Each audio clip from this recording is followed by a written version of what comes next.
All right, boys. Here we go.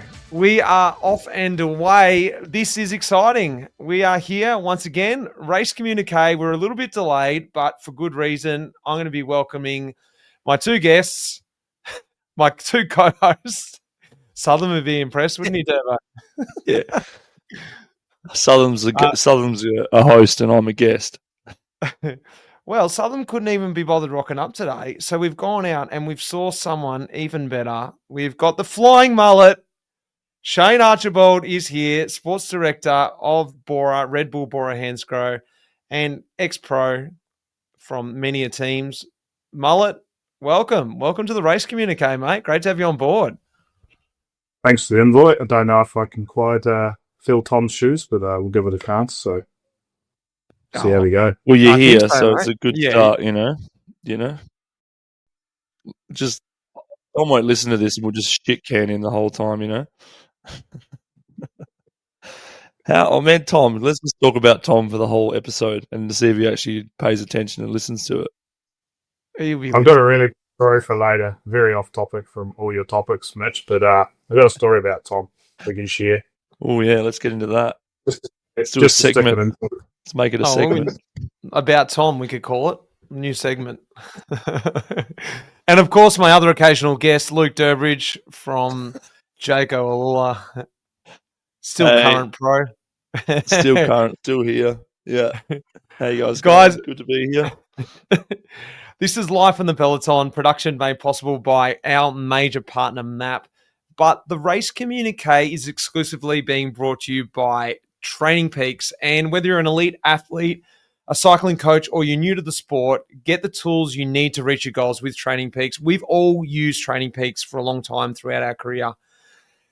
It's been great because the gravel season in the Northern Hemisphere is about to kick off for you boys. It's kicking off. I saw Durbo was already out there doing the gravel. And if you're a weekend warrior or an elite racer out there, athletes on all levels all rely on using Training Peaks to stay focused, train smarter, or rise to the next challenge.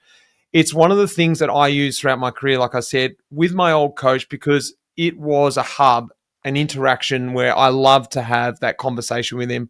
Shane, actually, something I wanted to ask you, mate, because you've done that recent transition. I haven't actually done it on the other way around yet, where now you're actually analyzing the files. Southam talks about this, but coming from using it to now looking at it from the other side, do you do that? I do not. I use it for a very different purpose. I mean, I can't analyze files. We have experts for that. I'm a sports director, not a trainer. But I do use it. I do have access to all the riders, and I do use it in a very different way in the fact that I find it to know where they are. Mm. So before a race, they could be anywhere. You know what? I mean, Durbo's a good example of this. He could be anywhere. His trainer doesn't necessarily know if he's an Andorra or Girona.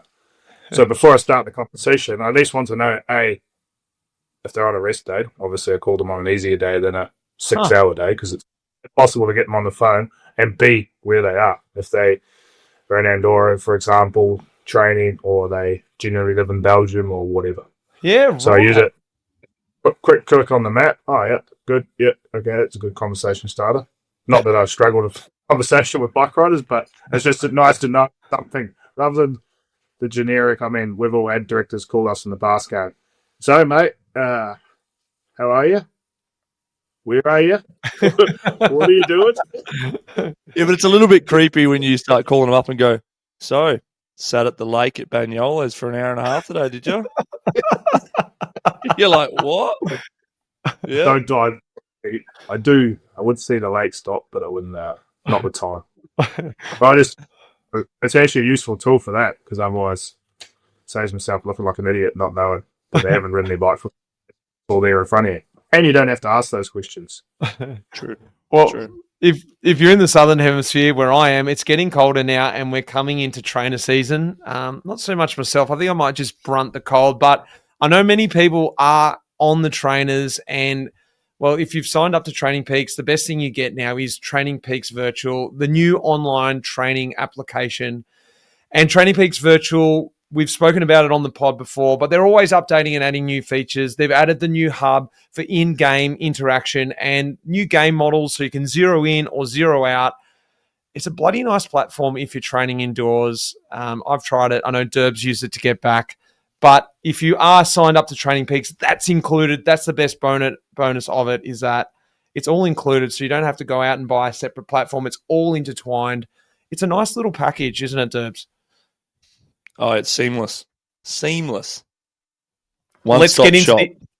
Let's get into the episode. We have got a big one because we're right here in the Giro. We've saved this one for the rest day for you guys.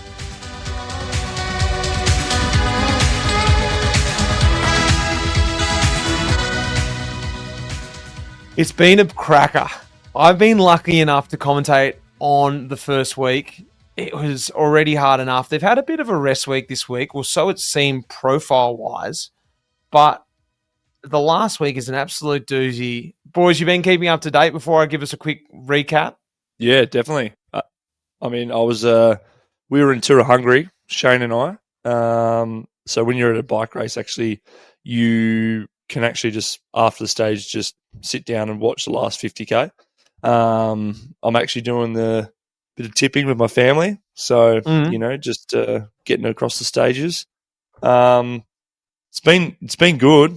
I mean, it looks bloody solid. Like if you look at the way the gaps are and the way these sprint finishes are ending up, with a group of 30 having to go, you sort of think, oh, today's a sprint day.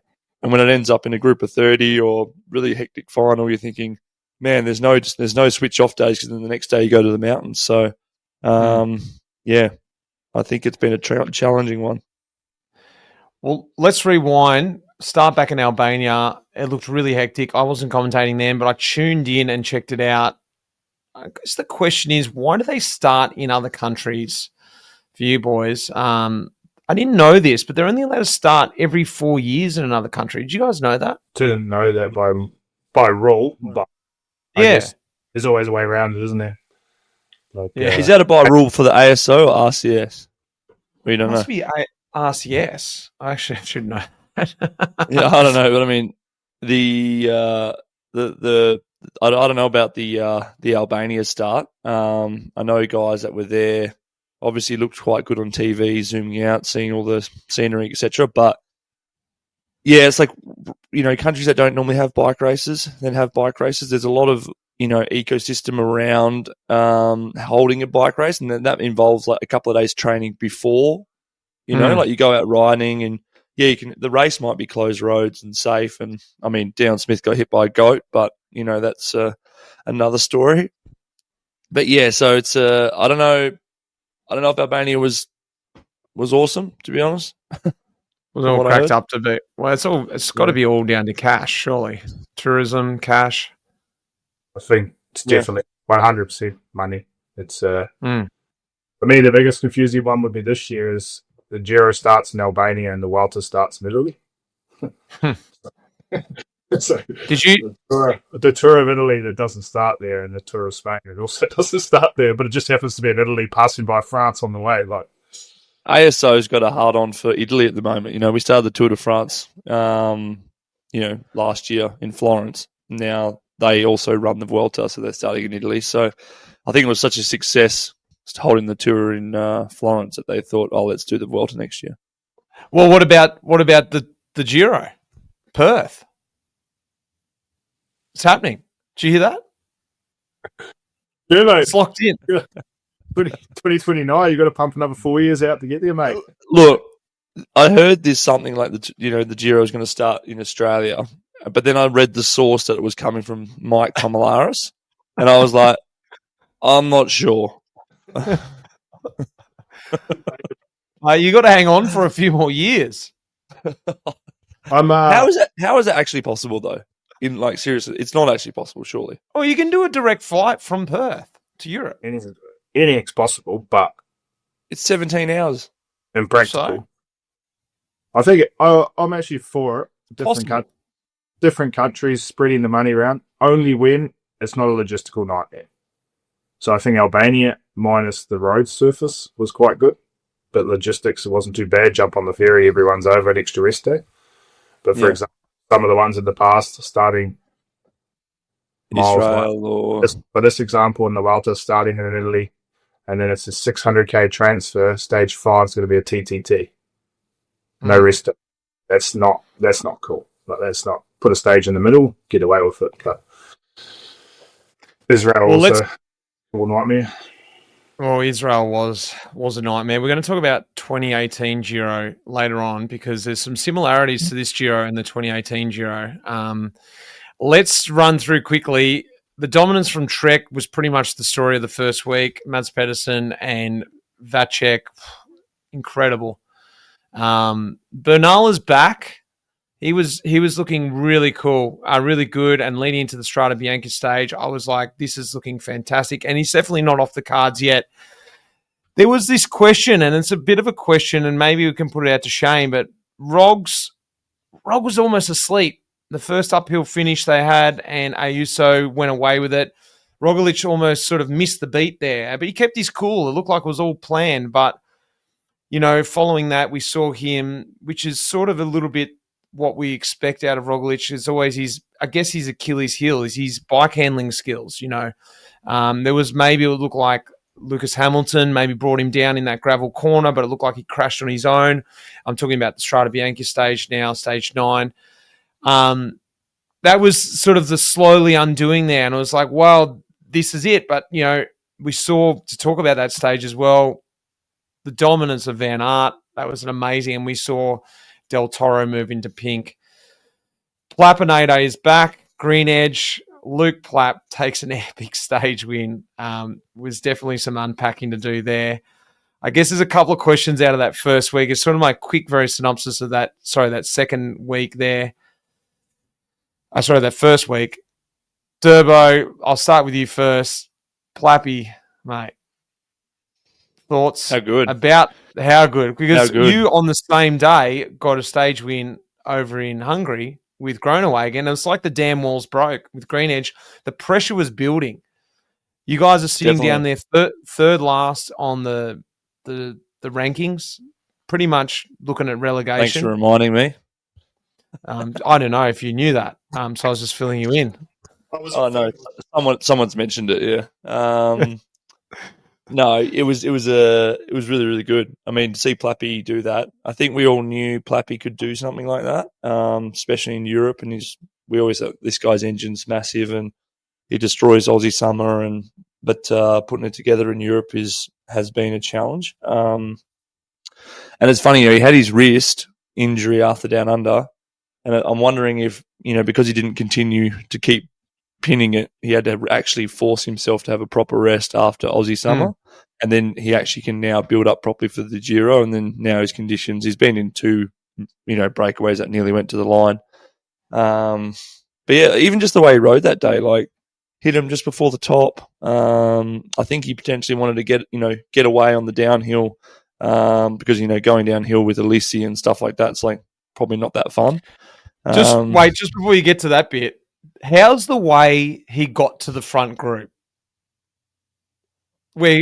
On that climb, like when I was commentating it, I'm looking across at Giro going, he's blown it. He's blown here. Like, there's surely. And then you see him get in the drops. You're like, surely not. And then he skips across and just like, seriously? Yeah, like, it was incredible. No one else could have done that. It's like when he's on those days, though, so like for him, it just doesn't just come so naturally. Even when he was away, you know, he was just like he was burning them. Like 3 guys swapping off full behind, and he's just putting gaps into them. You know, like it was pretty cool. But yeah, for him, it was really, really cool to see. Good friend, good guy, obviously teammate. But yeah, for us, it was really special. And then yeah, like when you get that stage, the pressure sort of goes away, and then actually everyone starts racing better. So it was good. Mm-hmm. What I want to go across to you, Shane, because let's talk about the team now. Maybe getting insights, maybe not, but even just your own opinion. Losing Jai Hindley early, I forgot to mention that big crash into the Napoli finish, and you know, big one losing Jai. Obviously, Danny Martinez second last year. Roglič as well, coming in as the outright favourite. I guess a bit of a team losing a bit of wind out of the sails, more or less. It sort of felt like, that team looked so solid coming in. They're very confident. But I guess coming into that first rest day before this week, I don't know. What's your thoughts watching it on, and maybe even any intel that you can let us in on? What was the state of Roglič coming into this week? I wouldn't say going in very confident. Obviously, when you're up against UE, a super team, and it's super team, going through the first week with 4 in the top 10 makes it pretty complicated. Obviously, they definitely were all in on Primoz. You've already touched on it. The damn all of Jaco, sometimes it's nice to the expectations growing to get the stage win, takes it off the shoulders. And then obviously there's the Primoz scenario where it's like, try and keep him upright. He's better. He does have some bad luck in terms of crashes. From the crashes I've had this year, I wouldn't say any of them are necessarily down to his bike handling skills. Maybe just more wrong place, wrong time. And it seems to happen a lot to him. And now, obviously, it was I think the first stage you touched on in the first week, the climbing one, it's sort of how he races. If he knows he's not up for the win, he just does the absolute of what he needs to get there at the same time, which he did it every time. He was a pretty good position. Obviously, 2 days ago, losing a bit of time with this crash where Visma pinned it, lost a bit more time, but still there or thereabouts. And then obviously yesterday, the true effects of crashing 3 times in the first week sort of came out, and he suffered. Obviously, I'd say the team don't have too much contact. I like to concentrate on the races I'm doing, Hungary and Norway next week, rather than the races other people are doing. But I'd say they were just hoping to get him to the rest day, knowing that he wasn't in the best shape after the crashes. Try and recover on the rest day. Go into the last week, even par, around the 1.5, 2 minute mark, where everyone else in the GC is. Unfortunately, yesterday it showed, and it didn't happen that way. And then they have to rethink things. But obviously, like I said, it's not the most smoothest week. Losing Jai out with concussion, that crash. Danny also crashing, not losing time. Obviously, it didn't matter if they lost time, but the fact that they're not at 100% has been a slow deterioration of the team, I would say. If you've been paying close attention, you'll see the new super domestique in our team coming in, and I think he's 21 years old, Pellizzari. Everywhere Pellizzari's there, and he is the nicest kid I've ever met.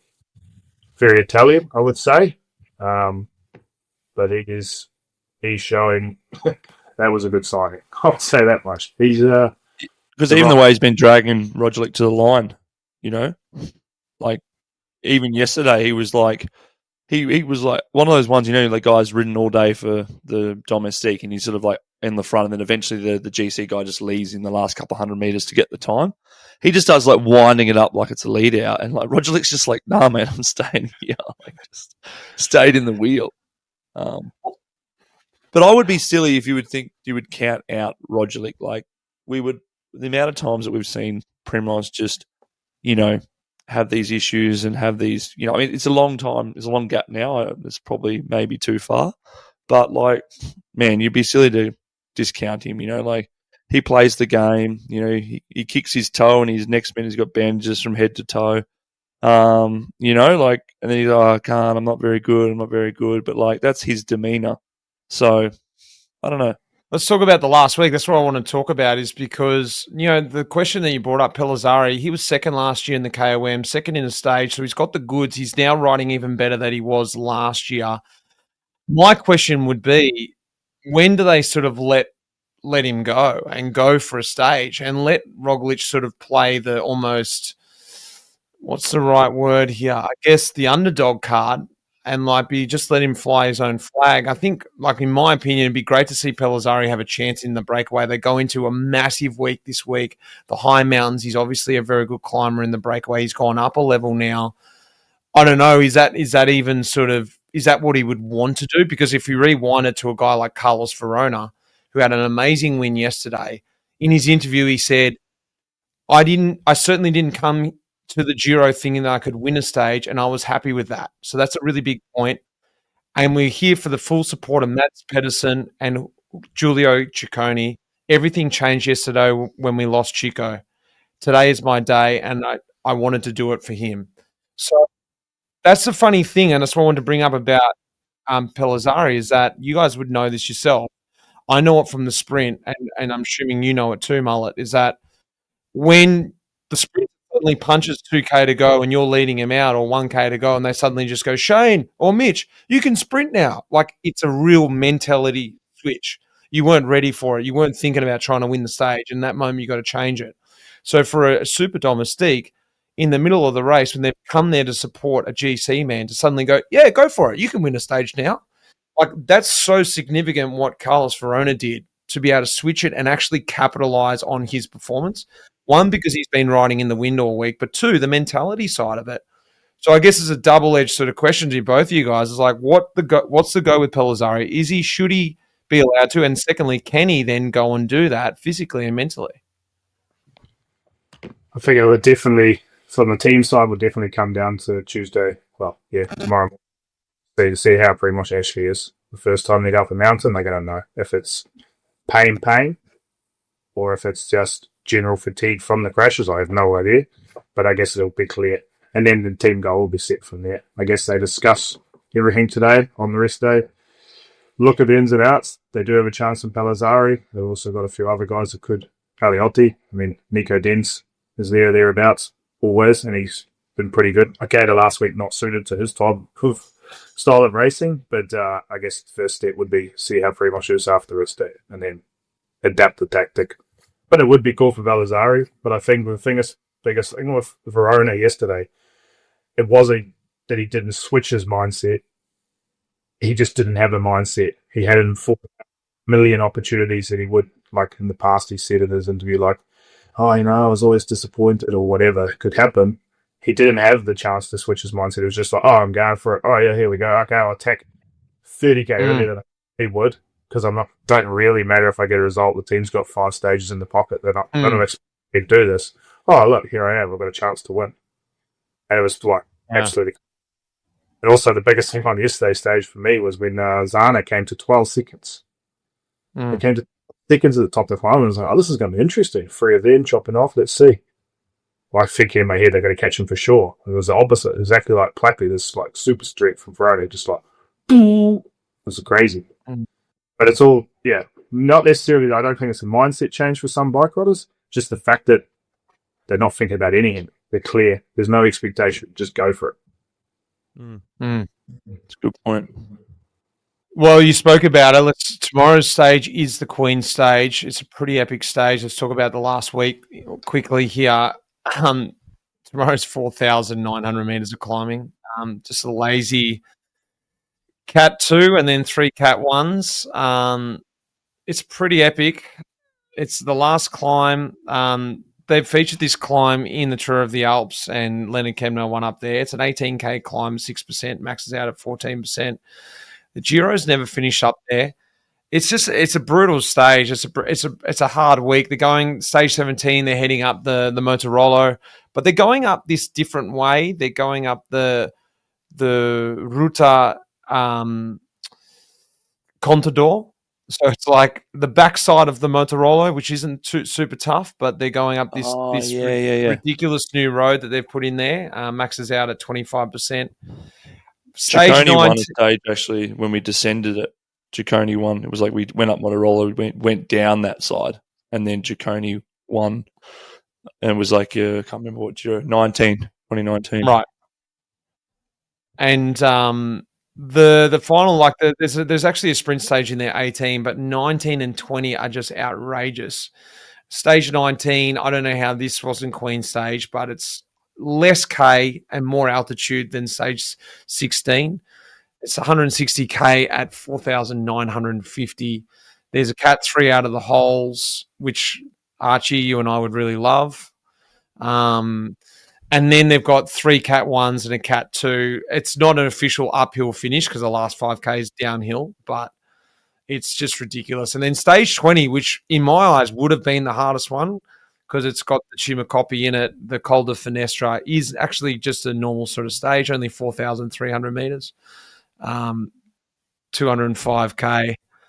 And it's just, It's really like, and this week in my eyes was supposed to be a sort of a lesser week, and on paper it was, but they've raced it so hard, and so much has happened. And I guess before we finish up the Giro, we should really talk about the race leader, Isaac Del Toro, taking the jersey. That into yesterday, well, not yesterday, the day before, we saw this sort of it was yesterday. Would you say it was fighting, or this just, I guess, this hard for us to understand what's really happening in UAE. There's been this sort of talk about, what's the support of Ayuso, and then, Del Toro. Is this sort of naiveness of being in the pink jersey and chasing down every attack, or is this actually the plan? Or are they telling him, this is what my theory is, that they're actually telling him, hey, we've got this, but he's just so like, no, I've got it. I've got fresh legs. I'll just cover that. That's the feeling I get, but maybe we're all wrong. There's just going for Ayuso, and, Del Toro is just I don't know. What's your theory, guys? Because he wrote There's been so many situations like when Del Toro goes and then UA just like you said, they just sort of continue to ride, not necessarily chasing Del Toro, but they're just like, well, there was no need to follow that. We'll just slowly pull it back. You know what I mean? Like just like a normal team would, but it sort of looks like they are chasing Del Toro in some of these situations. And you're just like, I don't know. I mean, to be honest, it will get to a point where you would just be like, Del Toro has clearly shown he is the strongest guy in that team at the moment. I mean, Ayuso is obviously there as well, but too bad, man.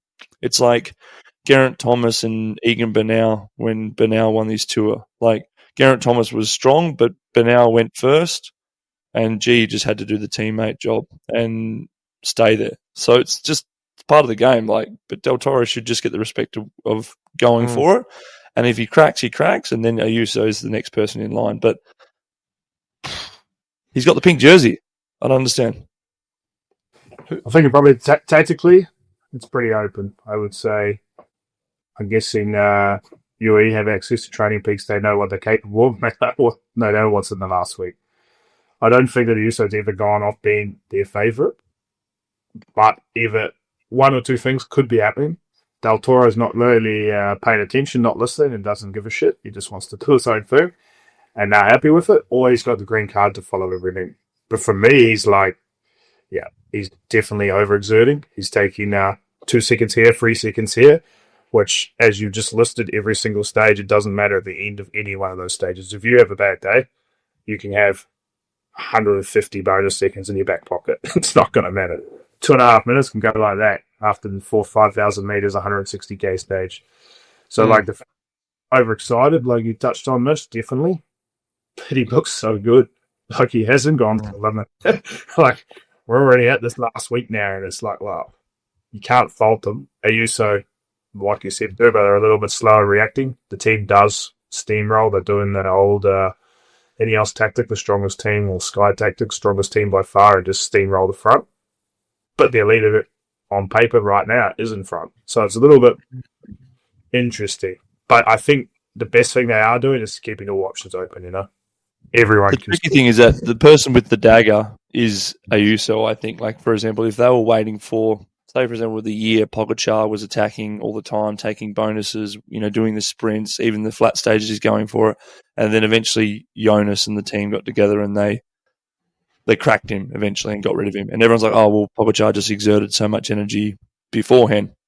It's a bit like that, but the person who's Jonas in this situation is his teammate, who's Ayuso. So, yeah, it's not like we're coming for you and you wait till you crack, I'm coming. But it's like only Ayuso might be thinking that because the rest of the team's like, well, let's not make the race that hard. If Del Toro's having a bad day, let's just slow it down because we can actually control that because we've got 4 in the top 10 or whatever. So, you know what I mean? Like, we're all waiting for this. He's going to crack, but I'm like, he's going to crack and it's going to go to Ayuso. So it's not, no one's going after that, Well, who are the other favourites? I've got a couple in mind. Simon Yates. Well, he's Yatesy, you got. Come on. Yatesy, he's a bit unpredictable though. You remember what he did? 2018 Giro, 2.5 weeks in the jersey. You get to Col de Finestra and he loses 30 minutes. He hasn't had the most ideal preparation. He hasn't had the most ideal preparation. He was hit by a car in Tenerife. He got sick before Trino. So I Part of the like what game, he's part of the doing, game. but he's not. He's just also slowly. not known for being in the high mountains. My pick is Carapaz. Carapaz looking dangerous tactically. He's more astute. Higher mountains suit him. He's 2019 defending Giro. He defended the Giro from stage 14, so we know he's good in the third week.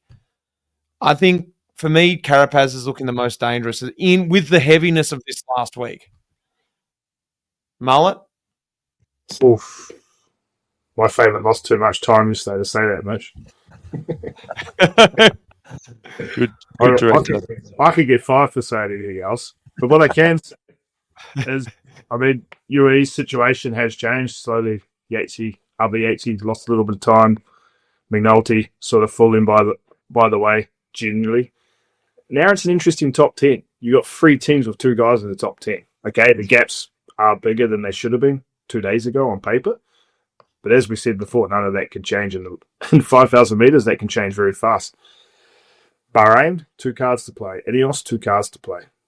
Tactically, UAE must be still thinking, You know, like at some point, we really need to take control of this race, because right now, if you take all the time gaps just to Yates, if you take out Del Toro because he's going to blow up, apparently, it's still a close game. Like 2 minutes, from a minute and a half back to 3.5 minutes. There's still a lot of guys in the game. It's interesting. I wouldn't be backing anyone. I don't know what Durbo's got in his sweepstake back home, but what are the odds actually? No, I don't. I'm not actually allowed to talk about it. Oh, right. Don't bet. I'll Bet responsibly. I'll get the final word in on the Giro wrap up. Derek G has moved into 5th position, 2 minutes 54 down. That's my final word.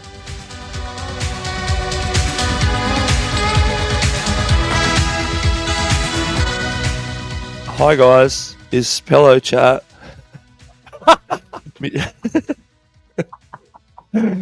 You love my intros, don't you? I just don't know how to do it. I get all like, it's all of a sudden, it's just... That was it. You weren't even taking the piss then. No, that was it. It was me. Hi, it's Pelo Chat. I've got a pillow here, you know. Anyway. Pillow talk. Pillow talk. I actually thought we should do a little spotlight on one of the best performing teams of the season. I'm going to talk about XDS Astana. Now, nice. Look, Astana has like done the Houdini. If we think about the points, the 3-year rolling average is coming up this year. So, you know, like a Premier League situation, the bottom 2 teams will be cut, out of the World Tour, which probably doesn't change now these days because there's so many wild cards that get invited to Grand Tours. But anyway, that's a whole nother topic. But what I wanted to say with the Astana is they came in significantly down. Like, everyone thought it's unachievable. They were pretty much done for all money. Everyone was saying, okay, Astana's done, you know, from the previous averages for the last couple of years, how are they going to turn this all around? And then the off-season, they pretty much just went, okay, we're going to go after point scorers and we're going to change our race program.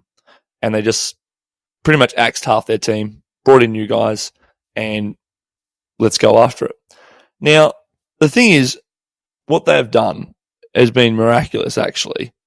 But when we're talking about the classics, the monuments, we're talking about the Grand Tours, the World Tour 1-week stage races, they have had some decent performances, but nothing like extraordinary. But in terms of every other races underneath, you know, the French races that they started focusing on, they hadn't done in 3 years, the Italian races they did, Belgium. There's no easy races. But they won the 3-day tour here in Lansfield. 200 UCI points. Anyway, they won 4th Grand Tour. Well, no, this is what I'm talking about. They went after that, and there was talking to a few guys in that team. Is that it's actually their best riders are going after points. That's sort of like their motivator. And rather than looking at like, oh, points, we're chasing points, they've just gone like, points, we want points. Let's go after points. They know the system. They know like Bettiol when I was talking to Southam last time, he was saying that he knew every little detail about the point system. Like, he knew how much, points you lost if you threw a bottle, or how much points you got for running, top 10 in this stage versus a monument, or, I'll go after Boucles Le Maine, which means I'm top 10 in San Remo. Same equivalent. So he's like, but maximum effort, maximum points. So the thing is about bad in that. There's nothing bad in that. Like, everyone should actually know that. But if you think about but this is where I'm talking, is that, like, we've got a quote here that I'll read from Astana's director. Where is it here? So it's from Dmitry Fofanov. And he said that we have new objectives. The UCI points may always motivate us, but the strategy is not the same as before. We race in a different way. Until now, the team liked to ride for the win, but now we adapt tactics to chase points, sometimes no longer prioritizing the win, but we have 2 or 3 guys in the top 10. So it's like they're not actually going to win the bike race. They're going to put 2 guys in the top 10.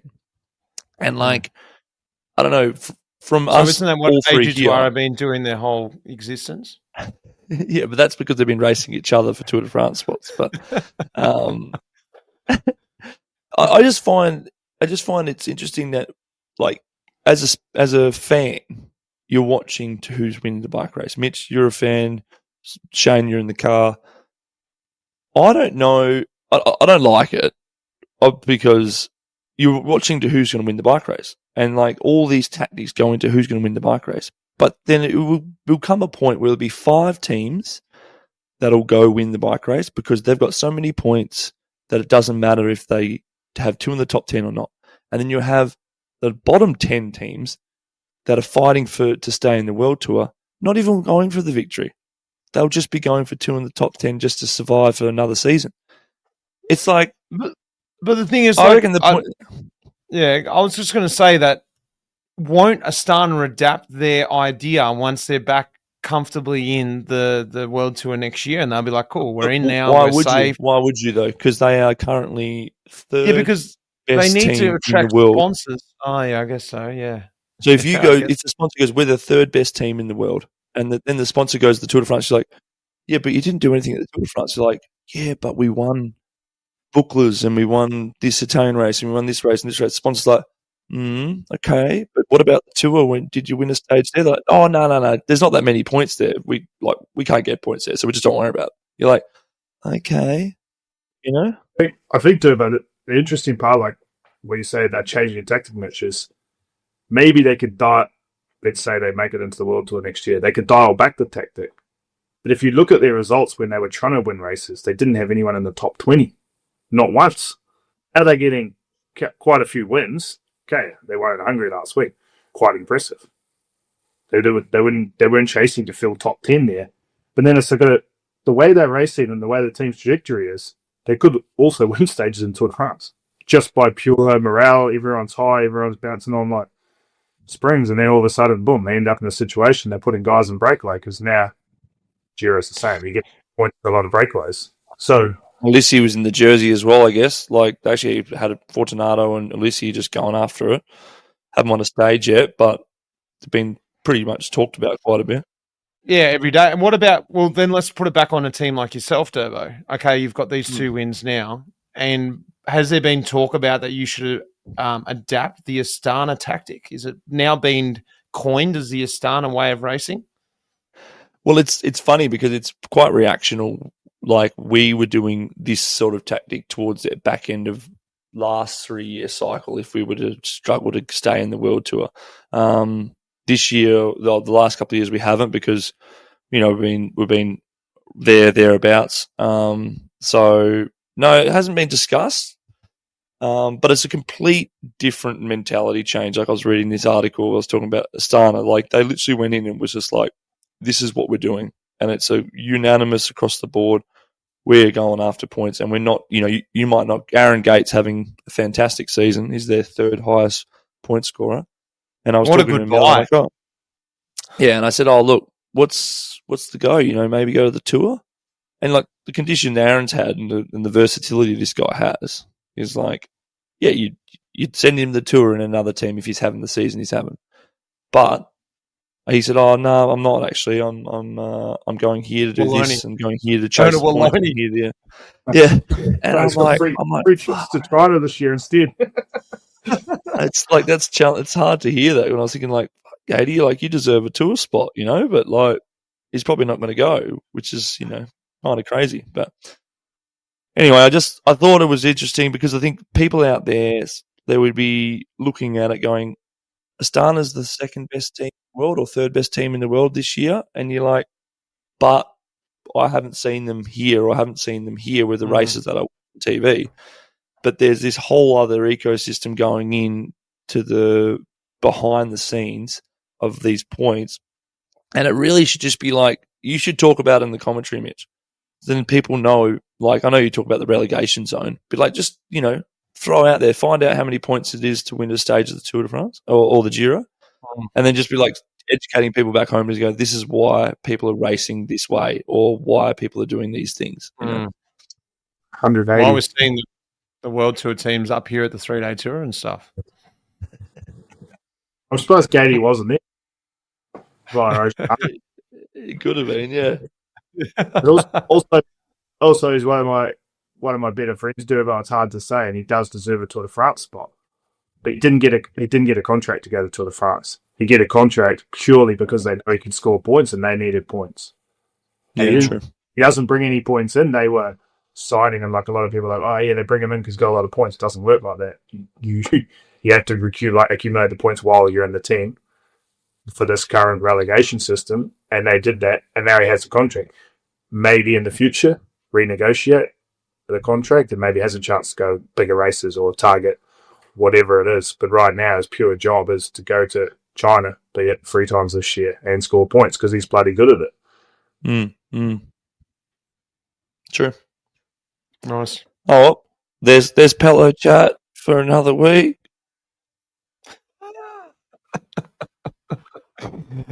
All right, Shane, what have you got for us, mate? Talking tactics.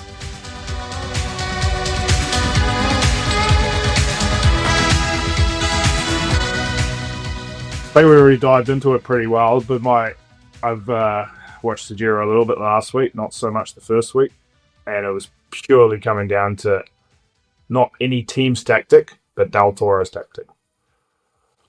I feel like he put himself in a position on the gravel, following Van Aert, to put himself in the pink. Team was totally fine with it.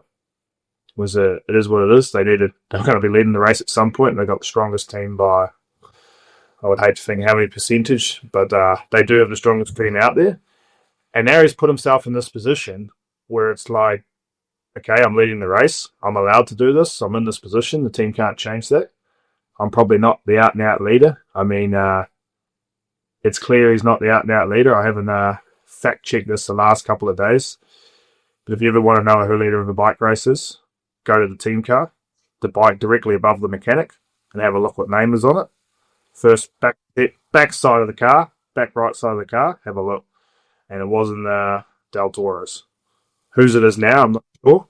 But that's a surefire way to see at least who the mechanic thinks the team leader is. Maybe he also doesn't know, but sometimes the mechanic asks, what's the order of the bikes? Boom, boom, boom, boom, boom.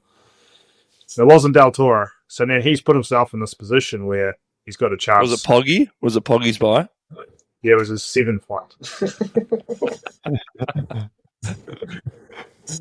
No, it was clear who it was. But yeah, now he's in this position and he's just like, right, I'm going to just hold this as long as possible. He's racing, I would say, very young and very naive, chasing everything, but not one person has been allowed to move, and he's there.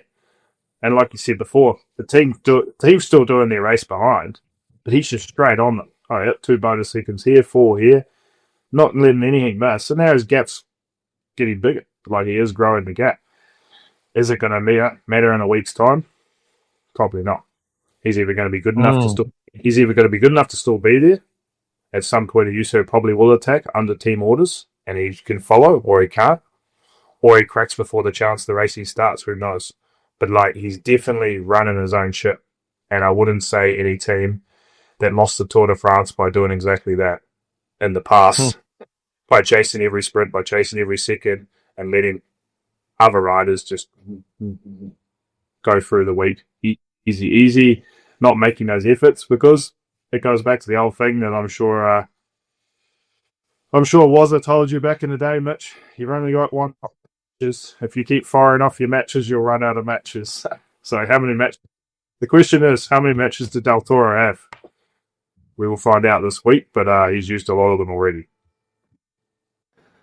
Well, yeah, it's coming into a big week. That's my only concern for him. It's no Wollonga Hill coming up. It's a lot of Wollongas in a row, multiple times. I hope he gets it done. You know, I really it's pretty incredible in the way he's been racing. Like, even technically, I think he has been at the higher level from UAE. You know, we had the gravel stage, and then even when, you know, Jumbo laid it down, he was sort of sliding sideways on his bike and held it up. And the kid's got some serious talent, you know, on all terrain. He's up there in the bunch kicks. He's running third the day, you know, Mads Pedersen beat Van Aert.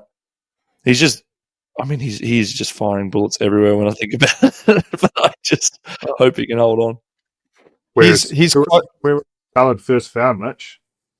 Only one time over from Wollonga, back in TDU, tucked in the downhill, rode away.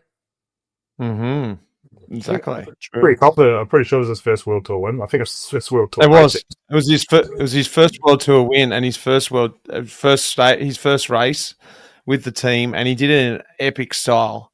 His quote at the end of yesterday was perfect. I'm the new guy here, so I need to learn quickly. Every day I feel more confident.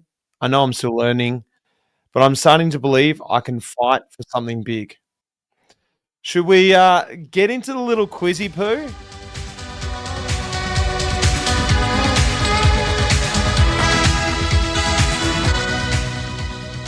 So, Mullet, the way this works is I've got a quiz for you two, and whoever loses has to shout the other one drinks until the next quiz. Oh, but that doesn't work. I will see Mullet. We do. Oh, that doesn't work. He's been on me drinking for years. Oh, I'll finally pick up that bill at the Irish one, won't I? You could do. You could do. Right. All right. So, I've got a few individual questions and a few chime-ins. So, this first one, wait until you hear all the options and then chime in with your answer. Are you ready? This is a Giro-based quiz. What milestone did Wout van Aert achieve when he won stage 9 win into Siena? I said wait for all the answers, Durbo. A, the only rider in the top 10 in the stage, the only rider in the top 10 in the stage over 70 kilo. A stage in every Grand Tour. B. C, his 50th professional victory. C. D, none of the above. Or E, all of the above. B. So you think all riders in the top 10 were under 70 kilo. It was a stage win in every Grand Tour and his 50th professional win? Yes, but I think he's already done the Grand Tour treble, no? Durbo? I'm the same as Shane. E. Well, Shane got in first. That is correct. Shane Archbold. It was his 50th win, and he won a stage in every Grand Tour. All right, Durbo, good chance to come back. I'm going to take note this time. Durbo 0. Shane 1. Minus because he got in early as well, Mitch. Give me a chance. How many sectors of gravel were there in the Strada Bianca stage in this year's stage 9 of the Giro? Was there A, 3, B, 4, C, 9, or D, 5? B. D. What did you say, Shane? B. That is incorrect. Durbo's back on. There was 5 sectors. Well done, Durbs. How many years has it been since the Italian rider wore the Maglia Rosa in the Giro? And who wore it? Are you giving us options? Nah, no A, B, and C, D. Sorry.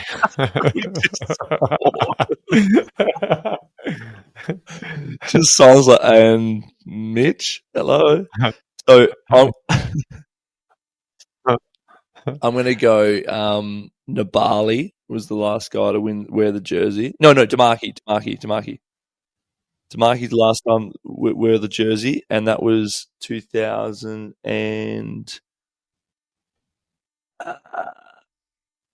Okay. Gonna go 9 days, Ulysses.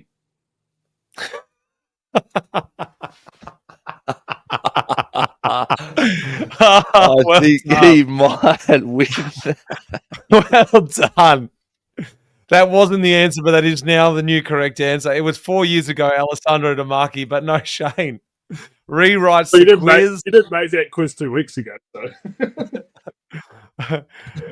I should have written there before Ulysses, but well done, Archbold. Who was the other one? 4 years ago. Damaki. It was Damaki 4 years ago, yeah. I said 6 years ago, but not. This is not necessarily a Giro-based question, but this is a guy that both of you know. Julian Dean was a resident of Andorra. True or false? True. False. The answer is true. Durbo. How many days? Wait, this is a backup question. Where did he, in fact, really live when he was pro in Europe? Valencia. Oh, Durbo. Shane, what have you been doing? I didn't know it was Valencia, but I didn't know it was Andorra. But that's why I said false, because I thought he actually was in Spain. What is it called when the riders pass over the highest point in the Giro? Painful? I actually don't know. You're kidding me. I've already said it before. The Queen stage. It's not in the Queen stage. It's in stage 20. Mate, you've been sitting next to bloody Matt Keenan. And you I just know be getting all this. this thing like, I'm such a cycling quiz nerd. You're like, you wouldn't even know that. I did know this. It's the Chimacopi. Why is it called the Chimacopi? Think about the name. Something to do with copy. Copy Mountain. The biggest mountain. What is it? It's named in honor of Coppi Bartoli, Italy's most famous rider, 5 times Giro winner. He was known for his dominance in the high mountains. Oh my gosh! Well, you're probably not going to know what this next one. The next one is at A, B, C, and D. All right, you ready? What was the first ever Chimacopi pass? A, the Gavia, B, the Mortarolo, C, the Stelvio, or D, Zoncolan? Stelvio. I was going to say C as well. It's not C. Are we guessing again? B. Why not? Motorola. It's not the Motorola. The Motorola is only 1852. The Stelvio is 2,700. Zoncolan, no. I'll go A then. Point Shane. It's the Gavia, 2,600 meters. Oh, God, you guys suck. What is this one? No, it's not over yet. Couple questions left. Couple questions. What is this year's Chimacopi? Just get off it, Mitch. Let it go. I've got 3 more Chimacopi questions. This year's is the highest mountain in the Giro, Mitch. Is a Col de Finestra. Yeah, well done, boys. I actually said that before. That's why I was testing you how much you listen to my segment, you losers. Not much. Okay, Mitch, how many gravel sections are there in stage 20 of the Giro this year? In stage 20, there's 1. Oh, good job. 8 kilometer sector, second half of the Col de Finestra. I bet you didn't find that information on Training Peaks. It must have been well of yours. I know that because I wrote it. 2018 Giro. All right, last question. Here we go. Let's bring it in. So it is currently 3-3. Would you believe it? This is It's not. It's like it's 3-1. No, it's not. It is 3-3. I've been marking it off. Okay, perfect. This is a who am I? I'm a junior world champion. Any guesses? Well, I know quite a few. Before cycling, I used to sell cleaning products. I have a VO2 max of 80.2. I took my first professional win at the Tour de Azerbaijan, out sprinting the Australian Will Clark.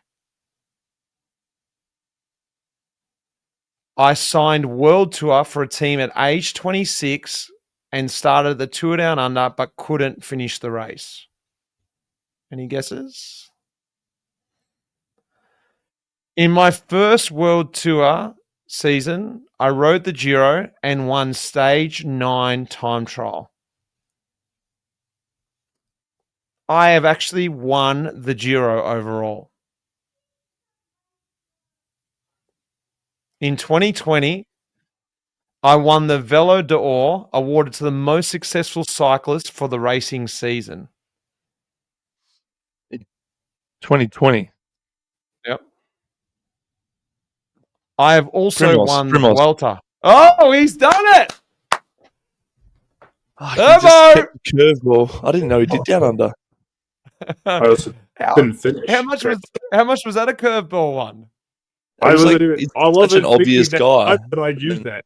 And I also knew that he was in Azerbaijan, but I didn't know he was sprinting Will Clark. I just didn't know. Well done. You kept us such a long one with not knowing. Until you said the Giro, I was 100% sure it was an Australian. I was just like thinking about Australians the whole time. I was like, could be. Because you just thought junior world champ. It's like 90% of Australia's junior world champions. You know what is junior world champion? In ski jumping. Ski jumping. Yeah, that's what threw me on. That's why I was thinking Australians, because who else would we know the junior world champion? Can we give credits to the quiz maker? Well, you win the quiz. Drinks are on me, dude. Mitch, you get nothing. Yeah. Hey, have I got time I can tell you my Southam story? It's fast. Yeah, quickly. Yeah, all right, let's get it in. Very related to Communiqués.